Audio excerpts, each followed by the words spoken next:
But the first submission I am making is regarding the scheme of the Constitution, as to what is the scheme in my most respectful submission,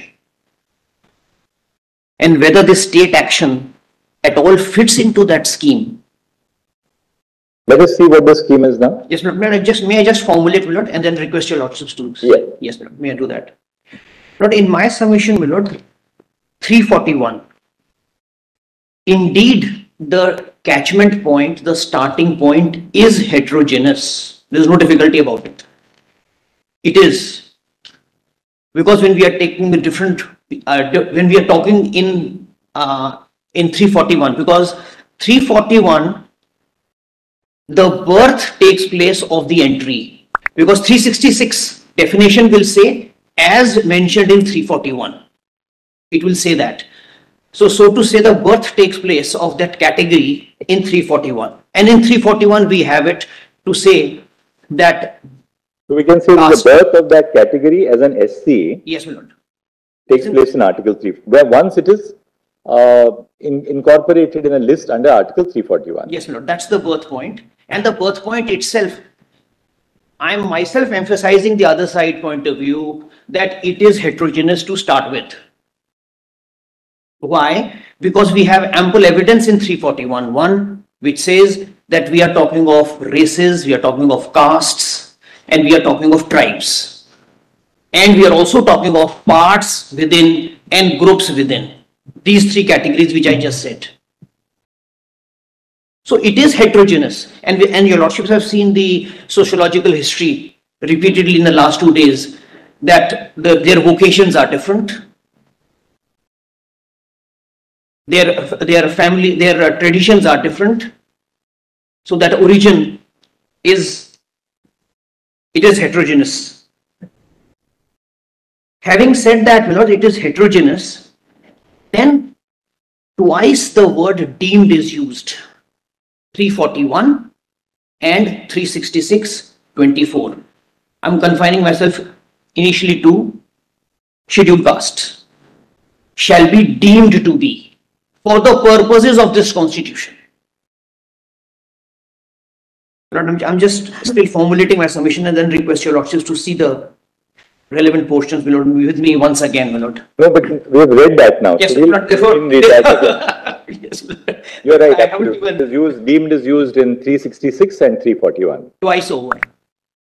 But the idea is, and we will kindly also have this. So according to you, what is the implication of the word deemed? What does that mean? Yes.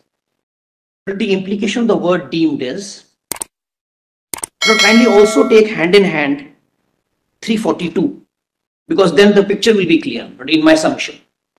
All right. 342 saying about tribes, same language, right. Tribal communities.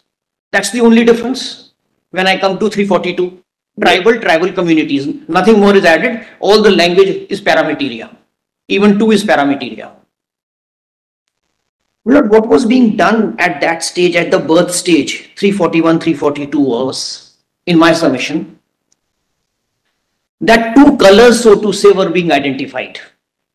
1950, 2 colors were being identified.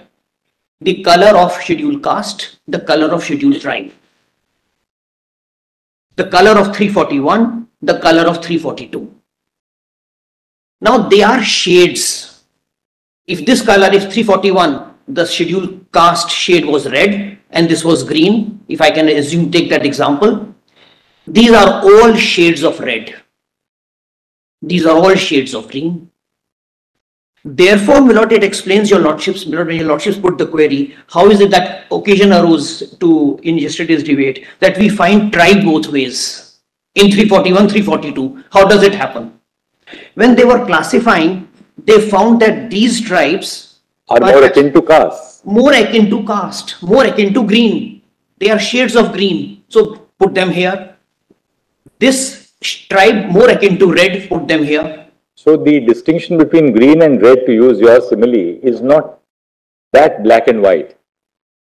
They shade into each other. There are some tribes which resemble caste But there is no corresponding inclusion in 342 of castes into tribes. But I would submit, my lord, 341. There are some tribes which resemble castes, but there are no castes which have been at least constitutionally been treated at par with tribes. Tribes have gone both ways. My lord, that was the wisdom. That was the wisdom of casting 341, 342. I would respectfully submit.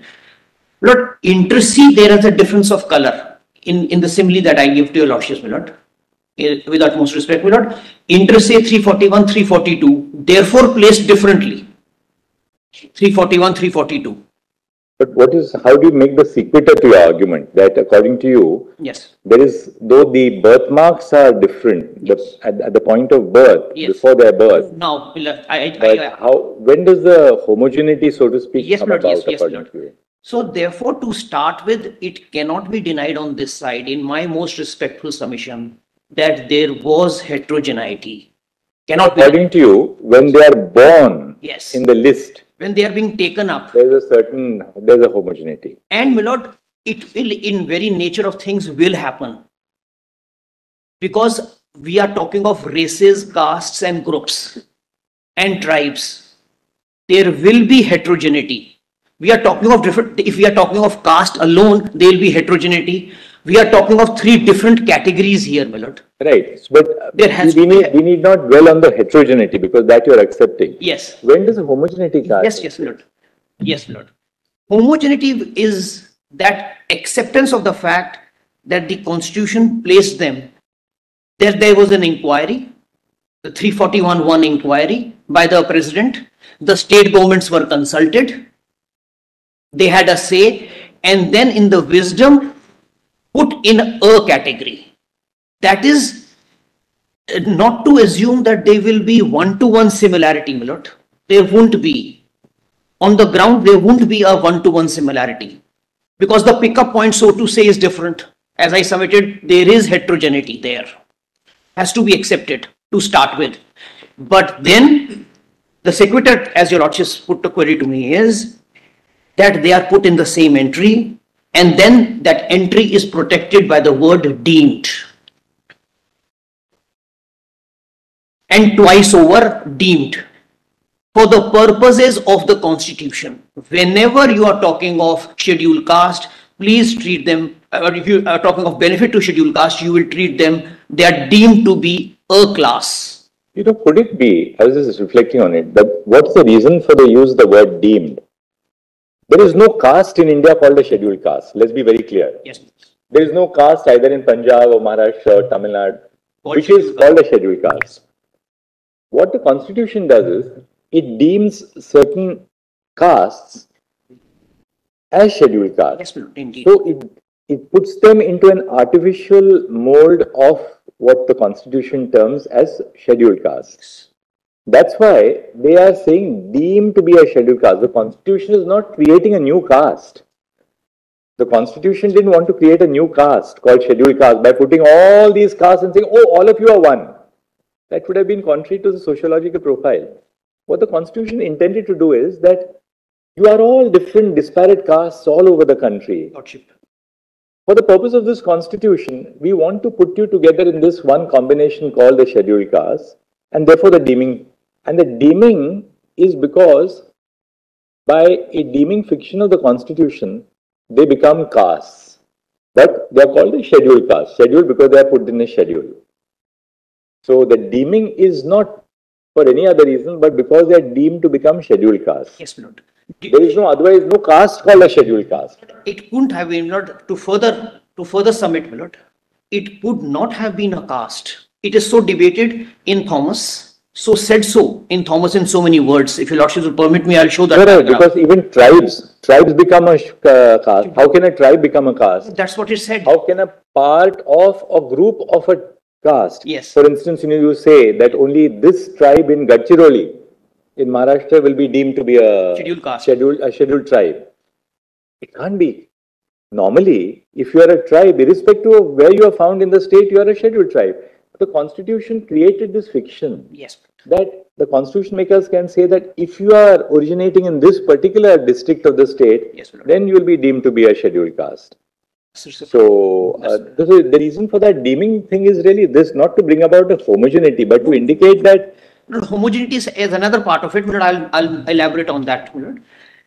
Firstly, but according to you, you're testing the argument. We are not concluded at all in our approach.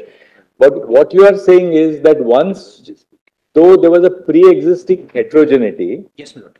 Once they were all placed together in the schedule, yes, they become a homogeneous grouping on schedule. They become a class. Would that be a correct reading of your submission? Lord, that's my respectful submission. Okay.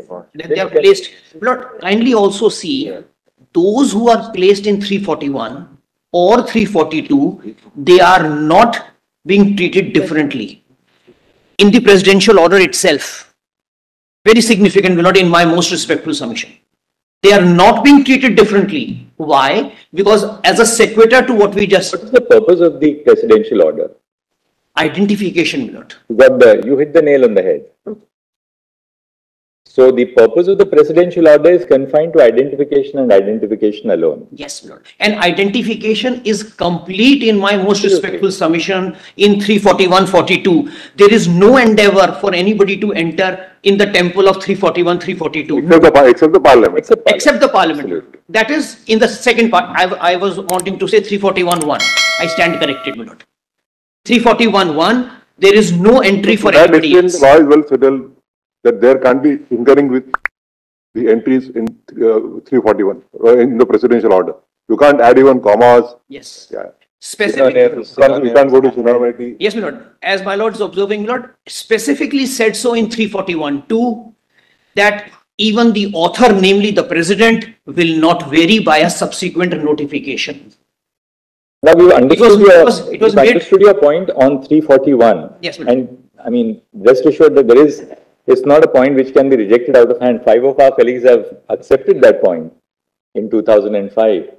But now, having said that, how do you explain its interplay with Article 16(4)? Yes, sir, I'll come to.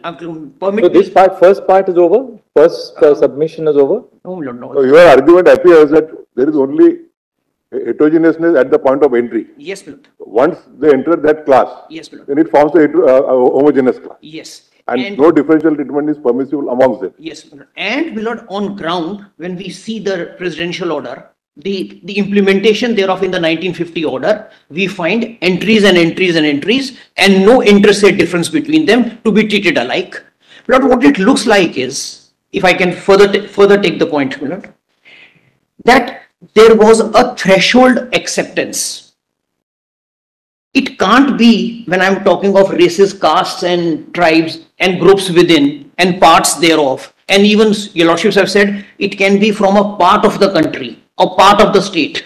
That's the variegated variety of catchment points coming up.